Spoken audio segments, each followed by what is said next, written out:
de nos pensées inconscientes. Bon. Cela veut dire quoi? Cela veut dire, et là je prends encore l'exemple aussi bien du social historique que du psychique, que dans tous les domaines de l'être, nous avons une dimension qui est une dimension de déterminité, de détermination, sans laquelle on ne pourrait rien dire, et qui correspond à ce que j'appelle la logique ensembliste identitaire. Pourquoi logique ensembliste? Parce que, précisément, dans la théorie des ensembles, on voit cette logique à l'œuvre de la façon la plus claire. Un élément appartient à un ensemble ou n'appartient pas à un ensemble. Entre un ensemble et un autre ensemble, il y a telle relation, il y a une application, comme on dit en mathématiques, ou il n'y a pas une application. Telle partie d'un ensemble présente telle propriété ou ne présente pas telle propriété. C'est une logique binaire d'une certaine façon. C'est une logique binaire, mais les choses ne changent pas si c'est une logique à multiplicité de valeurs, à condition que cette multiplicité soit finie. Et ça, Aristote le savait déjà. Il le dit dans la métaphysique. Bon, et les logiciens modernes aussi. Mais ce que nous avons précisément... Alors, cette dimension est très importante. C'est par exemple celle qui fait que l'être, en général, est à la fois chaos et cosmos.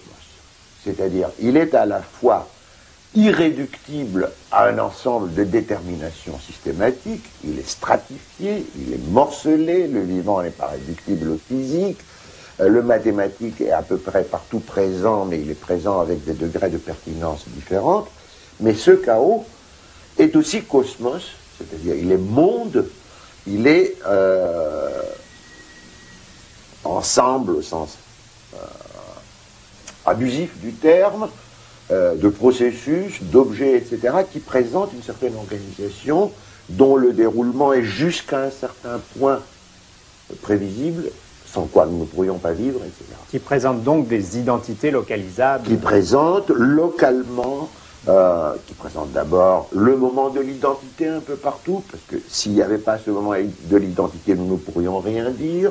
Si un mot cessait d'être lui-même pendant que je le prononce, et si l'objet auquel je le réfère cessait d'être ce qu'il est pendant que je parle de lui, sous les égards importants, n'est-ce pas, je ne pourrais rien dire, mais cette identité que nous utilisons dans le langage et qui se réfère aussi bien aux objets... C'est la dimension codée du langage. C'est la dimension codée du langage, et c'est une identité toujours relative, n'est-ce pas? C'est une identité quant à tel aspect. Bon. C'est pour ça que les philosophes classiques, Aristote, puis Spinoza, non, une chose ne peut pas être elle-même et une autre au même moment et sous le même rapport. Mais ça précisément introduit la relativité, n'est-ce pas? Étant donné que le moment, finalement, je ne sais pas, il est sécable indéfiniment, étant donné qu'il y a une multiplicité des rapports sous lesquels on peut regarder une chose, nous sommes toujours obligés de spécifier sous quel rapport nous parlons d'une chose quand nous disons qu'elle est identique à telle autre chose ou qu'elle est semblable à telle autre chose, n'est-ce pas? Et cette dimension est là, elle est partout, elle est toute puissante en mathématiques, par exemple. Enfin, pas toute puissante, c'est une mauvaise expression. Enfin, elle se déploie en mathématiques. Omniprésente. Oui. Elle est omniprésente, elle est utilisée en physique, elle est même utilisée en sociologie, si je parle d'économie ou si je parle des transports urbains. Je sais que le métro partira à telle heure, qu'il y a tant de métros par jour et tout le reste. C'est donc aussi une condition de la pensée technique. C'est une condition de la vie sociale. Et l'autre dimension, donc, c'est ce que j'appelle la dimension magmatique, parce que l'être est un magma, et la dimension qui n'est pas réductible à cela, et peut-être on peut le comprendre le plus facilement en prenant une création humaine comme la musique. N'est-ce pas? Il ne peut pas y avoir de musique sans arithmétique. C'est absolument clair. Et quand Bach écrit une fugue, il calcule tout le temps. Cependant, la fugue, c'est pas ce calcul. Et une œuvre musicale, et même la plus échevelée ou la plus romantique, Chopin par exemple, la quantité de logique qu'il y a dans une ballade de Chopin est absolument incroyable. Et c'est même une logique qui n'est pas consciente pour Chopin, qui est incorporée dans sa pensée musicale ou dans le mouvement de ses doigts s'il improvise, etc. Et en même temps, il y a autre chose. C'est autre chose, ce qui fait vraiment la musique, je ne peux pas le réduire à la dimension logique, mathématique, arithmétique, qui est quand même toujours là, de même que je ne peux pas réduire un grand tableau à la géométrie des figures.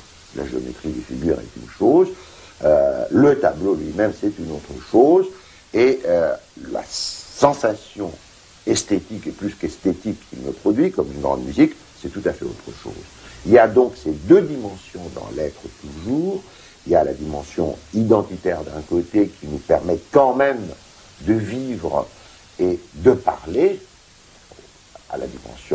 sur la dimension ensembliste, la dimension code du langage. Et il y a la dimension proprement créatrice, la dimension magmatique, qui est irréductible à la logique et qui pose chaque fois si on peut utiliser la métaphore, les axiomes, les principes, les formes, à partir desquels aussi un travail logique devient possible. C'est pour ça que je dis que la détermination essentielle de l'être, qui a échappé à la philosophie traditionnelle, c'est la dimension création. Et si on parle de création, on parle évidemment aussi du temps. Je veux dire par là que la liaison intime qu'il y a entre l'idée de l'être et l'idée du temps ne peut être élucidée que si on introduit l'idée de création. L'être est temps, EST. Pourquoi? Parce que l'être est création, et la création elle-même scande un avant-après qui est autre chose que le temps spatialisé dont parlait Bergson. Le temps répétitif. Le temps répétitif, le temps qu'on peut mesurer sur les horloges ou par les tours du soleil ou des étoiles, etc. N'est-ce pas? Le véritable temps, le véritable avant et après, c'est le temps qui est scandé par l'émergence de nouvelles formes, de nouvelles eidos, comme on a dit Platon, dans notre sens, c'est-à-dire par la création.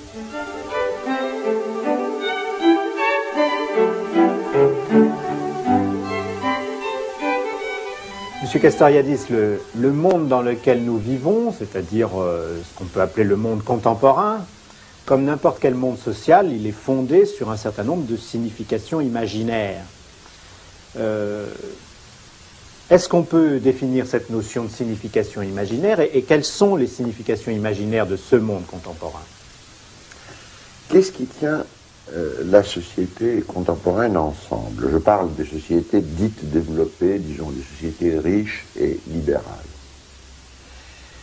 Quand on passe à travers toutes les couches superficielles, on voit qu'il y a une tendance, une poussée de cette société qui est en même temps sa norme, sa valeur, et qui est supposée donner sens à toutes les activités, les orienter, les justifier.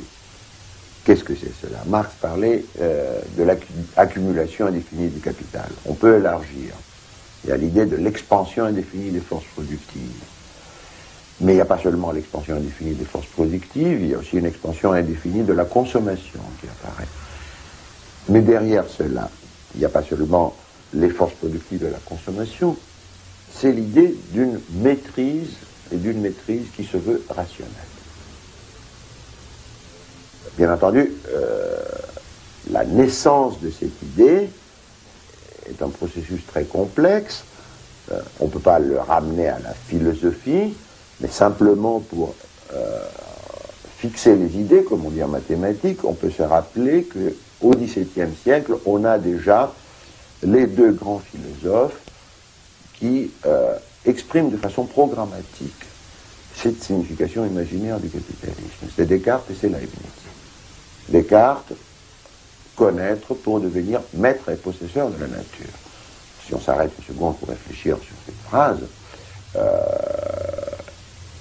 on est étonné, n'est-ce pas, parce qu'elle est carrément absurde. Comment pourrait-on devenir maître de la nature? Est-ce que dans le programme, il y a l'idée qu'on va inverser le sens de la rotation de la galaxie, par exemple? N'est-ce pas? Bon. On ne pourra jamais être que pseudomètre d'une petite parcelle de la nature. Enfin. Et en même temps, Leibniz, pour lequel tout doit être rendue calculable, pour laquelle Dieu lui-même a créé le monde en calculant, c'est un immense calcul d'optimisation, de maxima et de minima, etc. Bon.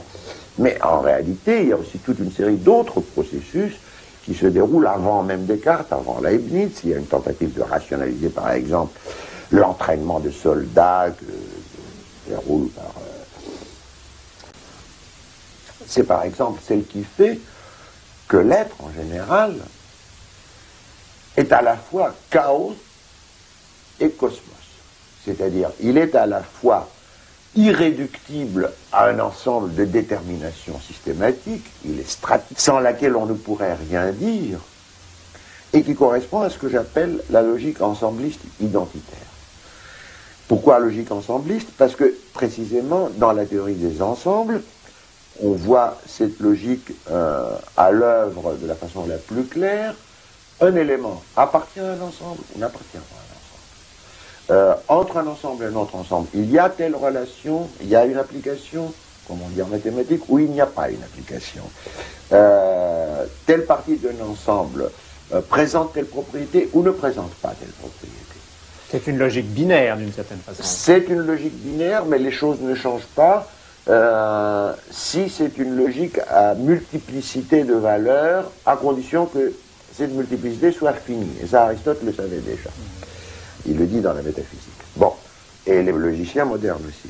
Mais ce que nous avons précisément... Alors, cette dimension est très importante de nos pensées inconscientes. Bon. Cela veut dire quoi? Cela veut dire, et là je prends encore l'exemple aussi bien du social historique que du psychique, que dans tous les domaines de l'être, nous avons une dimension qui est une dimension de déterminité, de détermination,